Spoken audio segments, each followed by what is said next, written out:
ասել եմ մեկ անգամ եզում կրկնեմ, որ Ծառուկյանը չի իշն այդ մակարդակին։ Ես իմ կլասը չեմ գցել։ Այսօր հիմնական հարցը, որ երկրի ղեկավարը ասելու բան չունի ժողովրդին, 8 տարի սուտ ասը, խապելա բոլորիս։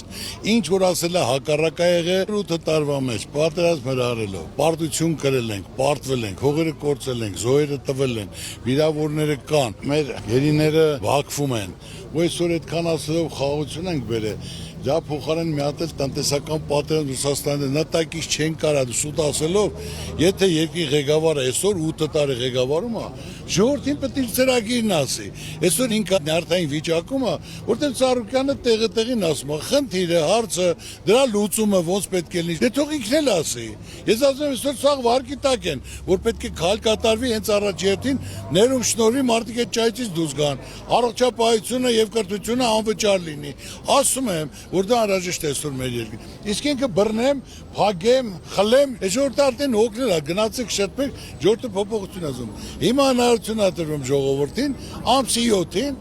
ընտրություն կատարելու։ Ինչ երկիր ա ուզում, կամ բռնող, դաշնաման կատելություն սևնավորելով, կամ զարգացող, կառուցող, բարիություն, հաշտություն, համերաշխություն բերող մարդին։ Ժողովրդի ցավը տանեմ, իրենք են ընտրելու այն, ինչ որ ցանկանում են վաղը տեսնեն։